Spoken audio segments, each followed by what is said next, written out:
of the wondrous works of the Lord. Sing of the wondrous works of the Lord.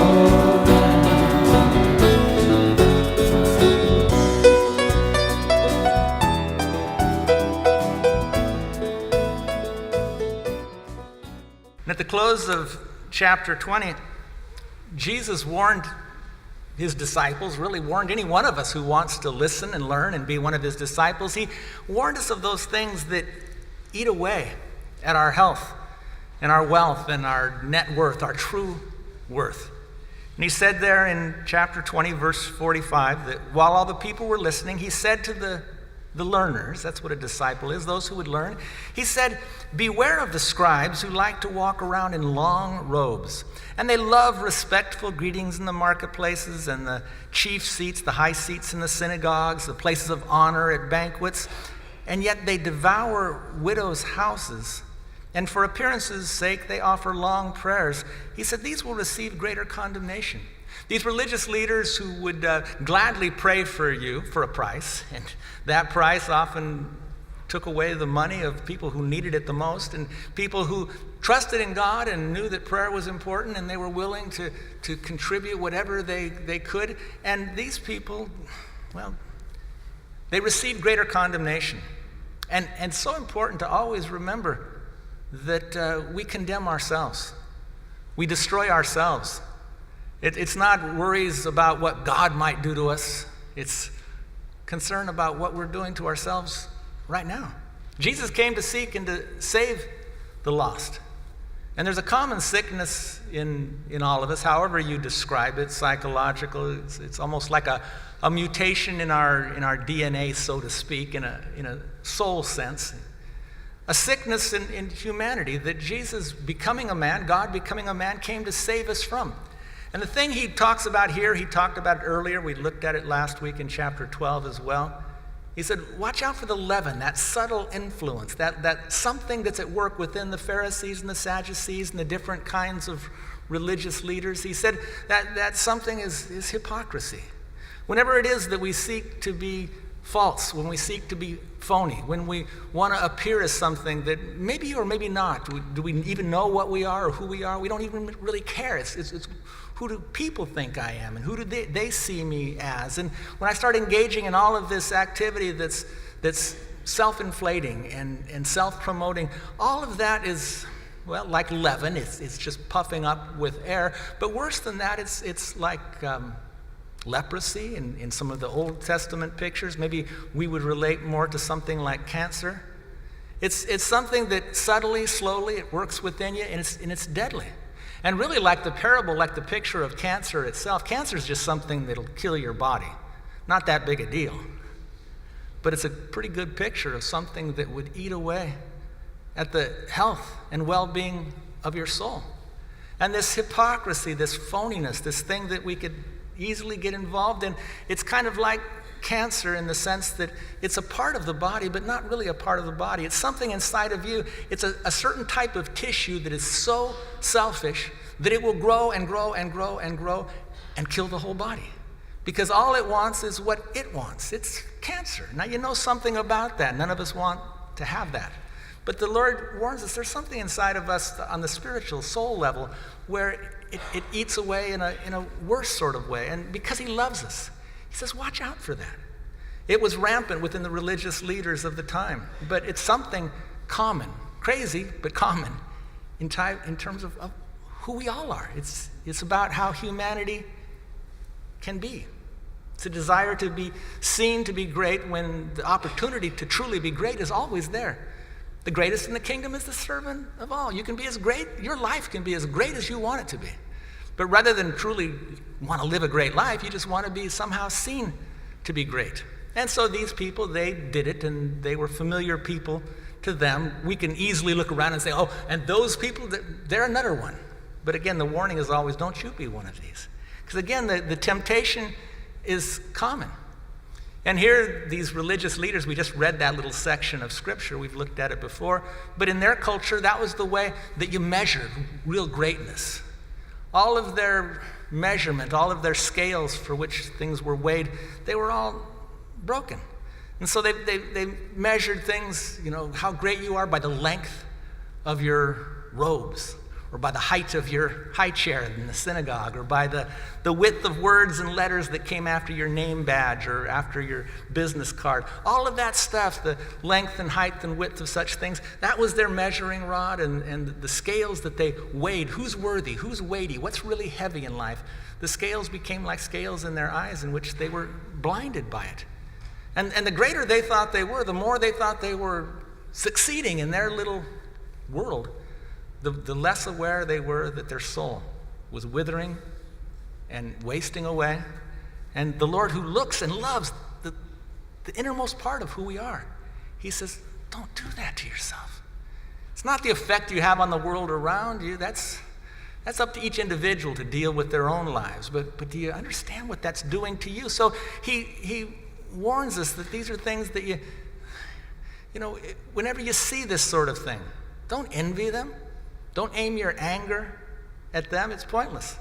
Pray for them. Pity them. But watch out for yourself that you don't start playing the same games. And then it says that Jesus looked up. At the beginning of chapter 21, he looked up. And I think that's always a good idea. We sang a couple of songs from Psalm 5 this morning. I'm going to look up. Lift up your head. Your Redeemer is near. Jesus can be really close and you don't even know it. You have to lift up your head once in a while. I find that if I start to focus on frauds and phonies and people that are ripping other people off, I can get so discouraged. I can get so depressed. I can get all worked up about it, and it doesn't help anybody. When Jesus said, watch out for this, he's not saying that we're to be watchdogs. He says to the little flock, watch out, not become a bunch of watchdogs watching for any threat, for any danger. It's my job to take care of the flock. I used to think that was my job, take care of the flock. I'm just going to growl and bark and howl every time I see injustice, especially when it's religious in nature, when somebody's pretending to be something and they're taking people's money and ripping them off and leading them astray. And I used to get so worked up over that with a righteous indignation. And I just, man, that bugs me. But I found that if you feed on outrage, you're going to have to pop a whole lot of Rolaids every so often. You're just outraged. You're just like, and that's not what the Lord tells me to do here. He doesn't say stop them. He doesn't say this has got to end. It will. Just like poverty itself. But in the meantime, until it ends, we're to mainly watch out for ourselves, that we don't allow the same sort of activity to take place inside of us. And important to don't focus on the problems, because they're always going to be there. How often Jesus must have felt homesick for heaven. A couple places we see in Scripture where he says, oh, unbelieving and twisted generation, how long must I be here?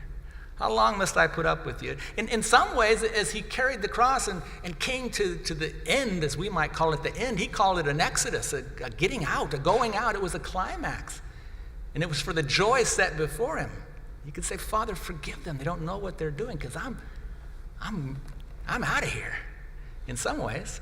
But while in the midst of his ministry, there were times when he must have felt so homesick.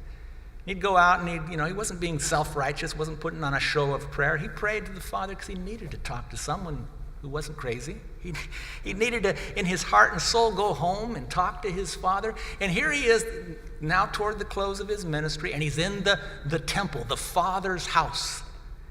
And he sees, as he said, this isn't my Father's house. This is a den of thieves. And he looks around, and so from that place, he now points out, here's the problems. Don't let those problems grow inside of you. And then he looks up. He looks higher. It says he looked up and he saw the rich putting their gifts into the treasury. Now, when he looked up at first, in that verse, I think what he saw at first is this sort of thing you and I might see it first. Whenever you say, this is depressing, this is no good, I'm tired of focusing on this, I'm going to look up. A lot of times the first thing you see when you look up is the first thing in your face. And the first thing that is typically in our face is whatever wants to be, especially nowadays. The world is filled with attention grabbers. Just because you decided to look up doesn't mean that you're going to see a cheery sight the minute you look up. You look up and you see more of the same. You got something in your face. You got the attention grabbers. That's what these rich were about. The problem was not that they were rich, and certainly not that they were contributing money. They were just doing it in such a way that it was one more big show. Look at how much we give. Look at what we do. So Jesus, though he looked up and saw that, this didn't make him feel any more at home, like, oh, this is the Father's house. But I point that fact out because sometimes I start to do the right thing and it doesn't feel right, and then I just go back to doing the same old wrong thing. You know, if you realize it's wrong to focus on something low and you look a little higher and you go, it's more of the same, my advice was look a little higher still. You know, don't go back to the things you're talking about, the frauds and phonies. I knew it as soon as I tried to get off of it. There they are again. Yes, there they are again. But look a little higher or look a little further. Look to the left or the right. The important fact is, just like Jesus in the temple on that day, you and I believe every day, if we look around and look up long enough, we're going to find something beautiful. We're going to find something good and honorable and right and pure, something worth focusing on. And that's what Jesus did. First, he sees the rich because they want to be seen first. That's what they're all about. But it says he saw. He didn't just see them, he saw something else. And this is the beautiful part, and many of you know this passage. He saw a certain poor widow putting in 2 small copper coins. You know, as many times as we've heard that story, and for those of you who understand it pretty well, you may well admire her. You should admire her. But I believe that my friends and folks that come here to a place like this, people that I know, I think that she's not so different than a lot of you folks. She didn't see herself as heroic. She didn't see herself as, I'm the widow that's going to be known all over the world one day. Ooh, I feel good about that. She was just doing what she could do because she cared about others. She realized that she wasn't the poorest person on the planet, and so she, out of her poverty, put in a little bit. It wasn't much, and she would have been the first to tell you, hey, it's not much. It's hardly worth noticing. But you see, Jesus noticed, and that's the important thing that I'd like to encourage all of you. It's not, let's pay homage to this wonderful widow. It's be encouraged, you know, you folks are a lot like her, and maybe you can learn to be more like her, because I believe she's a happy and free person. She's someone who truly is beautiful, and there's a world of heavenly wonder going on inside of her. And Jesus sees that, and Jesus is encouraged by that. And as ugly as the actions were in the temple, as much as Jesus overturned tables and says, this isn't my Father's house, it's a den of thieves, yet even in that utter darkness, just one lone candle, one little candle, how encouraging. How much it must have encouraged Jesus. I believe that just like a breath of heavenly air in a weary desert, it must have been just like, whew, wow, she's refreshing. And you know, Jesus would have kept going no matter what, because he's Jesus. But a lot of time for those of us who are not quite yet like Jesus, that's the only thing that does keep us going, is we see a little candle somewhere. We get a little encouragement somewhere. Someone who's not in your face trying to make a show, someone who doesn't even notice that you're noticed. But you see that little glimmer, you see that little smile, you see that little action, and you go, you know what? It's not all lost. There's still some good things in this world worth fighting for. There's still some good things taking place. And that's the story. How far that little candle throws its beams, so shines a good deed in a weary world. That's William Shakespeare and Willy Wonka, if you remember it. So shines a good deed in a weary world. Shakespeare said, in a naughty world, but we don't talk that way anymore. Just one little good deed. It gave Willy Wonka hope. And Willy Wonka had a chocolate factory. You know, it's a story of the fact that maybe you're not all that great, but maybe someone else who what we would call they do great things, maybe they can continue to do great things because they saw us in our little humble way, doing our little humble things. But that's what it's about. It's not, look how bright I am, or how bright do I see myself in my mirror, but am I willing to just do those simple things of loving and caring, knowing that that is often the light, especially in dark places. Don't be overcome by evil. Overcome evil with good. The darker it is, the more important it is that people like you and I just don't be overcome by it. And you do those little deeds, those little good things that you're not trying to be a do-gooder. You got a choice, but you go, I'm going to do what's right. And you do what's right, and wow, how much encouragement, how much help, how far that little candle throws its beams, as Shakespeare said. And that's an important thing that we think of again here today, because most of us aren't going to do great, heroic, world-changing things, but I don't think that's the way the world works, at least not the one that our Father is working in.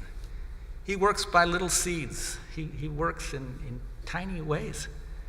And I just want to encourage all of you folks, as my friends, as my brothers and sisters, never underestimate your worth.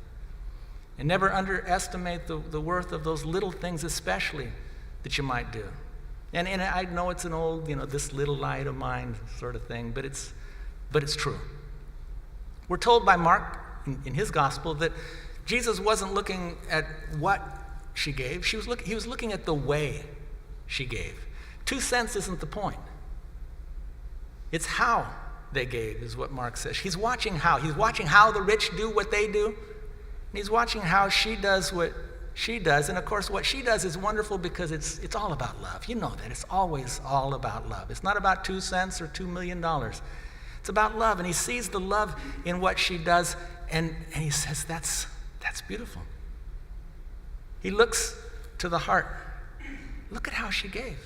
She gave out of love. Now, only God can see the heart, so that's why only God should be your concern of who's seeing, because that's who you really are, your heart. And I was talking to a woman 2, 3 maybe days ago, and she was a candidate for a local election, and I came to hear what was going on, and she talked with me. Usually in a group, people won't talk with me, but she was a candidate. She had to talk with me. She wanted my vote. I don't know. At any rate, all I know is she talked with me, and we talked for about 5 minutes, face to face, just the two of us, standing there talking. I was telling her about my concerns on this issue, and she was telling me her concerns. And I was thinking, well, so far I think she's got my vote, because I thought there's something I like about her. There's something special about her. But then there's something else about her that's a little bit strange. And I don't know what that is. Now, in my former life, when I was less mature than I am right now, maybe 2 weeks ago or something like that, it would be easy for me. If there's something strange about you, it's because you're strange. If there's something I don't understand about you, it's because you're weird and I'm not. But the more I mature and grow, I realize, look, I do see something special. That's great. But something I don't understand, something's a little strange. I don't know. I don't know. But I did understand when she got up to speak to the whole group, because one of the first things she said is, I'm legally blind. And people don't know that. I don't see you. I don't see your face. I see a silhouette. And I started wondering, did my silhouette look right now? But because of that, there was something I was picking up on, an unseen thing, that even though she was looking right into where she probably guessed my eyes were, and I was looking in her eyes, because that's what we do face to face, I didn't realize that she didn't see me the way I saw her. But she pointed out in her message, she said, as I've lost my sight over the years, I've come to realize that though I can't see you as well, I've learned to be a better listener. And I thought, okay, now even more. She's probably going to get my vote, because this is a person who listens. And then she said, and also the way I see you now, doesn't matter how old you get, I'll always see you that way. And I thought, well, that's nice. Anyone that sees me, and usually it's old friends, old friends. When you haven't seen someone in a long time and you're not friends, maybe you're competitors, maybe you went to school with them, and then you see each other and it's like, oh my gosh, how they've aged. Or, yes, how they've aged. That was the hunk. That was the great athlete. Look at that, man. His knees are all blown out. I'm so glad I never went out for football. His body's ruined. Envy and jealousy and competition work that way. But when you're really friends, when you love each other, yeah, you know, my wife and I have been boyfriend, girlfriend for 45 years, and she never changes. And she says I never change. Because we see each other. That's the way friendship works. And so the Lord, who sees true character, looks to the heart. He sees this woman, and she sees that she's beautiful. There's something just wonderful about what she does, because what she does is what she can do. And it's all about love. And we're told that he called his disciples to see. You know, he said, guys, come over here. I want you to see this. Because beauty loves company. It's not just misery. You know, when you see something beautiful, isn't it common for most of us? You say, gosh, I wish somebody else were here. I could say, look at that. That's beautiful. It's just this, that's what fellowship is. It's not, we don't create the beauty, we just say, wow, that is beautiful. It's more fun when we enjoy it together. And if we can't see it in the same way, then maybe we can even learn to talk and grow and mature by talking about, because beauty is in the eye of the beholder. But there's just something fun about, do you see it? Yeah, I see it. Isn't that wonderful? Yeah, that's wonderful. It makes it even more wonderful. So Jesus sees something beautiful there in the temple, something like home in what's supposed to be his Father's house. And he calls his disciples to come over and see. But the sad fact is that even his disciples were blind at this point. They couldn't see it.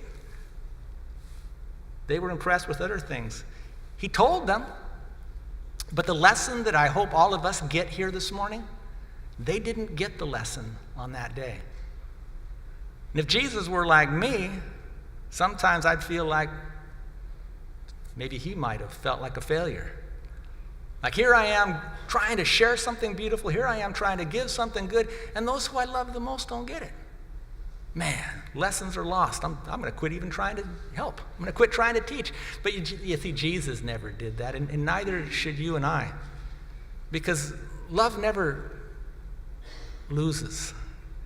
And the lessons of love are never lost. They may be lost for that day, for that moment, on that person, because they're blind in some way, but that's not the end. So you keep with pointing out what's beautiful. You hold on to what's beautiful. It's a joy forever. But sadly, sometimes some people just can't see it. And that was the way it was to the disciples there at that moment. And so it says there that while some were, this is verse 5, I'm going to jump a little bit here, at least verbally jump. Verse 5 says, and while some were talking about the temple, that it was adorned with beautiful stones and votive gifts, he said. And that's kind of nice that Luke puts it that way. Some were talking about all those dedicated gifts, those votive gifts. Some were talking about the temple and its beautiful stones. Nice that Luke doesn't specify who those some were. You know, there's always some, right? Mark's not so nice. Mark from a different angle. Mark was basically Peter giving the gospel. I appreciate the fact that Peter was always quick through Mark to point out, I was the one. And I don't know that it was Peter specifically, although I tend to think it was probably Peter specifically. I don't know. But Mark definitely says it was the disciples. While he's saying, come on guys, come on, look at this beautiful sight, we're told that the disciples were going around saying, look at that. And they were not just to one another saying, oh, look what Herod did here, and look what Herod did there, and look at these stones, and they were even saying, Rabbi, come over here. Here he is beholding something truly beautiful, and they want to have him see a different show. They said, Rabbi, come here and see these wonderful stones. Come here and see these wonderful buildings. And so, okay, they still thought that was greatness. And that's why this lesson, thankfully it was written down, and certainly later they saw real worth, real beauty. But for the moment, for that day, they're still impressed with the kind of things that maybe you and I are still overly impressed with. But they were in that situation, and Jesus answered. This is our study for next week, but Jesus answers in verse 6, as for these things that you're looking at, those things you're impressed with, all those 5-star fancy things that you see in life, The day will come when there won't be left one of those stacked on top of another. It's going to all be torn down. And he's saying something about that building there in Jerusalem, but I think it says something about a lot of the things that we think are so wonderful and so beautiful and so much worth living for. If they're only the things that human hands can make, they're not that much. But there is something that we can all work on every day, something we can all engage in every day. Again, your life can be as great as you want it to be. It's not a matter of, I never had the opportunity, I was born too short, or not enough brain cells or something, I never had a chance. Your life can be as great as you want it to be if you want to pursue true greatness. And if you want to behold true beauty, you're going to find beauty all around you. Because there is a building, there's an eternal temple. There is a Father's house, and it's not just, I can't wait till I die and get there. We can start to see the Father's works, the Father's temple. Even here, I believe, I often find it. I find beautiful things. I see things that are lovely, things that really encourage me. I looked up from the newspaper, looked up from whatever's phony, whatever get me all worked up, and I looked out and I saw something that belongs to the Father's work. And there is an eternal temple that's not made with human hands. It's made by the hand of God, but it's worked in human hearts.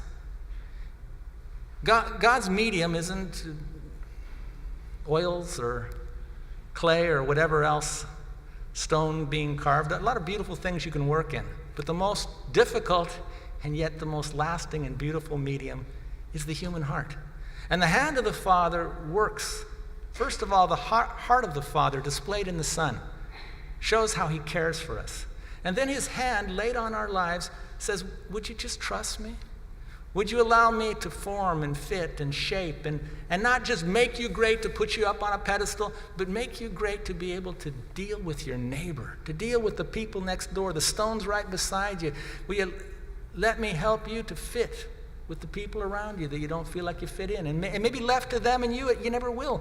But love has ways when we learn to love our neighbor, when we learn to work in relationships, when we learn to get past our anger and our envy and whatever else that we do about the big games that we play, and just get right down to how can I learn to love you?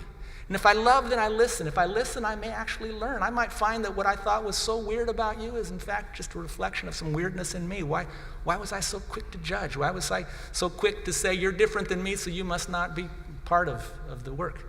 The work that our Father is doing is to fit and to form and to shape human hearts into a structure, into something that goes on forever. And he's at work at that right now. It happens at your job. It happens in your home. It can happen anywhere where there are two or three together. There's the Lord helping us to really be together, to learn to enjoy life and share life and have fellowship. And that's the wonder. That's the glory. And so Jesus speaks of the glory and the beauty there at that time in verse 3. He said to them, truly I say to you, this poor widow has put in more than all of them put together. Because they, out of their surplus, out of their abundance, they put in to the offering what they could afford, what they could spare. But you see, she, out of her poverty, put in all that she had to live on. And this is not about, that great, many a preacher has loved this message. What a great sermon. Give it all, You can't handle it, but I can. Give all you got to live on. If there's anything weirder about human nature in regard to riches, it's human nature in regard to poverty. We can be weird either way. We can make a show, we can make a game, we can pride ourselves in our humility. We're crazy. But Jesus wasn't. And he sees something truly beautiful there, and I don't think it's so far off. It's not about, I feel guilty. Dang, every time I hear this widow story, I go out of feeling guilty because I still got money in my pocket. That's not the point. He's saying her gift is more than all because it seems that she was the only one who wasn't trying to put on a show. She was just giving out of love. Love is what matters. You know that. It's not how much. It's a little mustard seed of love. That's huge. Yet on the other hand, if you give multiplied millions and have not love, Paul says that, now that's nothing. So for all of us, the greatest gifts are always the sincere gifts. And it's a gift not of the money, but it's a gift of yourself. It's the gift of love. There's first of all the love and the caring, and there might be a couple of cents or a couple million that follow. That's not the point. It's the loving and the caring. The greatest gifts are always the gift of yourself. And sometimes in your family, people may say it and you don't believe it. And maybe it's said insincerely. I don't know your family. I know for me, when I say to my kids or say to any of my close loved ones, you know what, I just like to see you. I mean that. That's the greatest gift. To know that you want to share something of your life. Fine, if you want to buy me something, that's great. But you know what, I care about you. The greatest gift is the gift of yourself. That's the heart of a father. That's certainly the heart of our Heavenly Father. And for any of you who just sincerely care and give, and of course you do, in countless ways, don't ever underestimate the worth of it. Don't think, well, it wasn't that much. That's the way you're always going to feel. Because you're giving out of your inadequacies. You're giving out of your insufficiencies. Whenever a person says, you know what, the greatest gift I can give you is me. And that's enough. Anyone who thinks that they are God's gift to the world, I guarantee you they're not. But those who feel like me, that is God's gift to the world. God's gift is the gift of humility and sincere love at work. And when you give in that way like this woman did, you're always going to feel like it wasn't enough. Because you know it's not enough. But people who calculate, who run the numbers, who say, okay, I can spare, I can afford to give this much and I can still do this, that's okay, that's math, that's calculation, but it may not be love. What she did was just gave of herself, and she gave out of her poverty, out of her inadequacies, and she gave not because she had enough to spare, she gave because she apparently cared. This is supposed to go to poor people. And I want to do something. I want to do my bit, and it might be a very small bit, and I might even be embarrassed that I'm giving this little bit. I might feel ashamed that I'm giving this little bit. I don't want anyone to know. I'm not making a show of it like the rich people, but I got to do it. And so she did it, and that's beautiful. And that's always what's beautiful, to simply care, to really care. That's the core, that's the heart. How do you make that happen? The Father does. To learn to really care. To learn to really not how much should I give, but I want to do something because I care. And that's what it's about. Whenever you're looking to see who's looking, you can be sure you're not like this woman. That's not what it's about. And if you're ever trying to be a hero, you're not a hero. But if you care, like a lot of you do, if you care and if you know that whatever you do, it's not enough, almost embarrassed about it, but I got to do my bit because I care. All of that is all of this. That's what she did. And it's not far from most of you, I think. We all give. If we give out of love, we always give out of our insufficiencies. We don't have enough love. We give out of our inadequacies. We give out of our shortcomings. There's only one, in Scripture and in fact, only one who ever counted the cost and said, you know what, I can handle it. That's Jesus. That's the parable.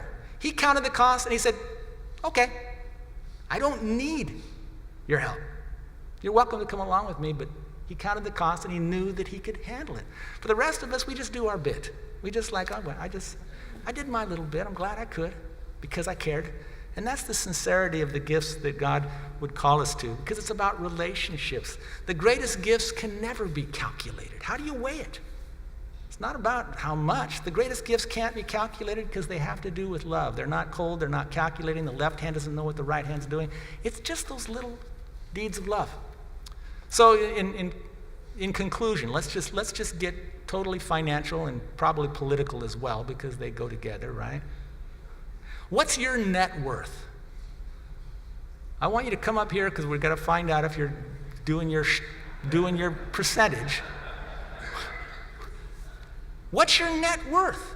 What number is immediately popping into your head? Or maybe it's just a big old zero. Or maybe it's what's a net worth? Well, if we're talking about fishing nets, then your net worth has everything to do with how well it's woven. Because if it's got big old holes in it, your net isn't worth anything.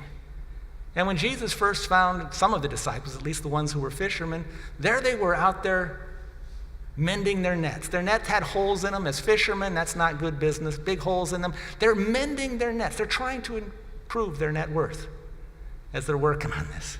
And Jesus comes along and he says, follow me, I'll make you fishers of men. And they leave father boats, their whole net worth, whatever their nets were worth.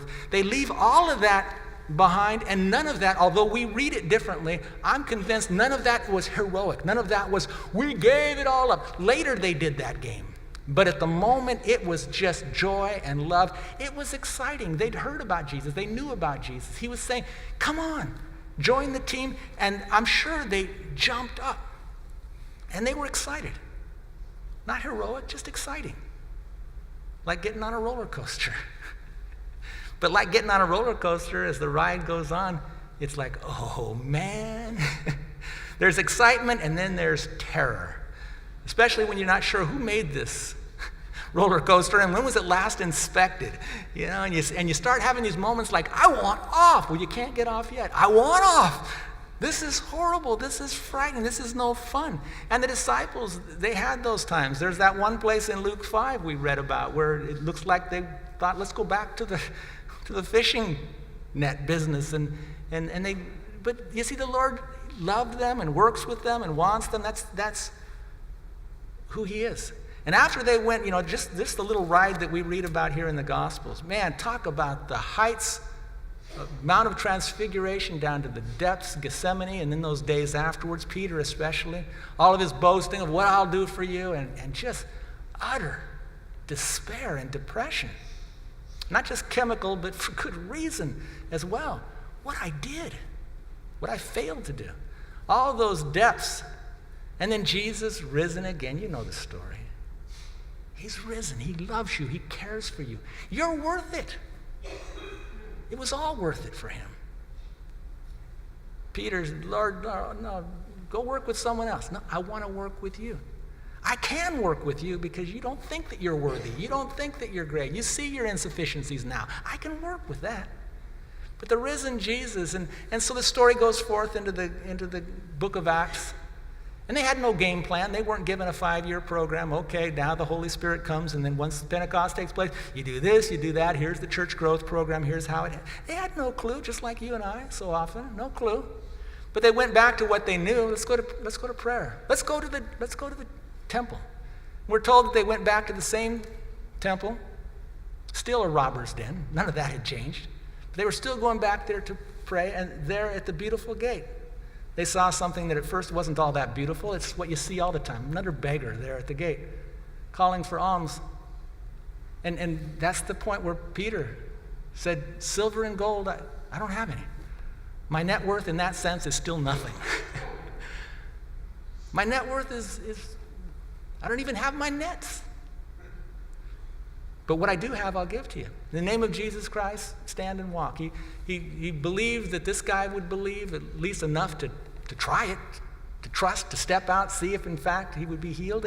And he was healed. And we're told that lame man not only wobbly walked down the road, no, he leapt up. He leapt up and then he followed, jumping and leaping and praising God. I think that's the way the disciples were when they left their nets and father and boats. I think they were jumping and leaping and praising God, and then they went through all those twists and turns and the whole roller coaster. And now on the other side, it's still not over. But here another guy comes up, walking and leaping and praising God. But you know what? That's the beginning of his story. It's not the end, because you know what? In this present world, as long as gravity is still there, spit once in a while, see if it's still working. There's wind, there's gravity, and whatever goes up must come down. That guy that leapt up and I'm healed, later on he fell down and he was sick and he died. But that's not the end either. In this world there's always ups and downs. What goes up must come down. But if you're down, you can always look up, because we're not just in this world, except for just a while. And the Lord working within us, teaching us how to love and care for and connect with one another. That's what it's all about.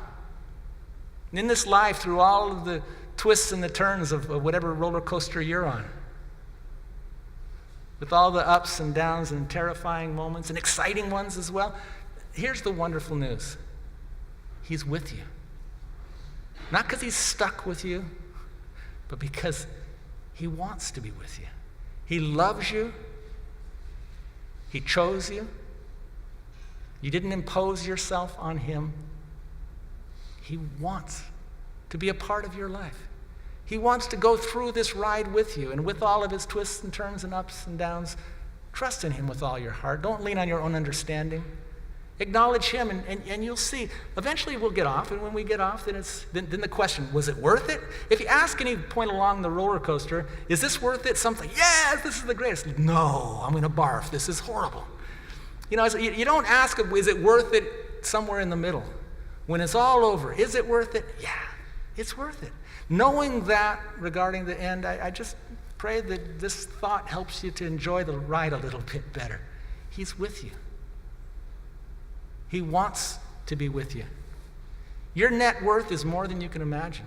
You got to consider what he was willing to pay for you. And it's not, well, you know, it's one of those package deals where, you know, if we trade for this guy, then we throw in this player that's worth nothing anyway, because you always throw in 3 lousy players. It's part. No. Every one of you. The love of God, those of you who are parents, you know it works this way. It's not subtracted or divided. It only multiplies and grows. And so he cares incredibly for you. You can't imagine your net worth, regardless of what financial number you might put on it. But your net worth is not the single strand of your life. No matter how precious the materials, though it's pure gold studded with all these little diamonds, that's not your net worth. The worth is how well you're woven with others. You can't live a good life alone. The good news is you're not alone.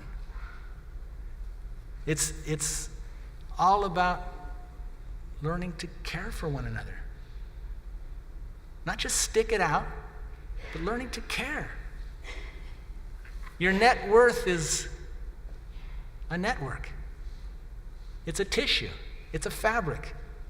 It's a body. And you know how that works. It's all those little points of contact, all those little points of connection, all those little points of encouragement. A little place where maybe you're not trying to shine the beam down the road so that all the world will see that you saw before anyone else saw, and aren't you awesome because you did?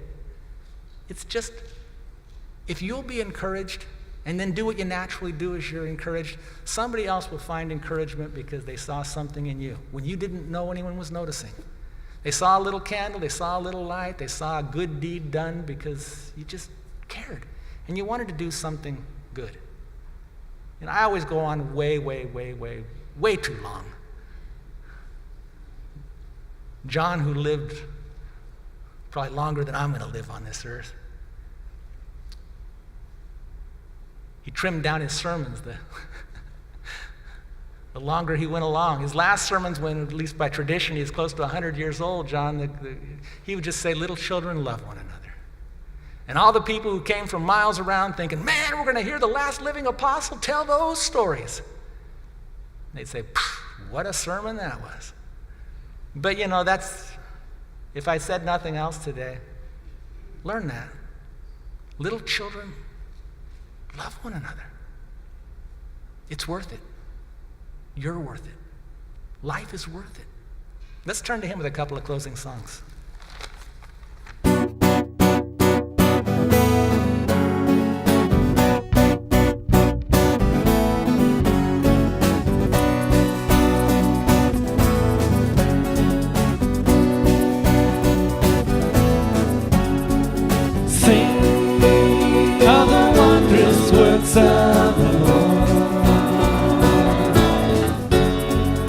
Sing of the wondrous works of the Lord. I remember that first bright light of promise brought out to the darkness where you found me. I remember the way that word that found me refined me through the fires of passing trials. Though heaven and earth pass away, these moments spent with you endure forever. Though memory may fail to remind me, you'll remember these moments with me. Sing of the wondrous works of the Lord.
wondrous works of the Lord.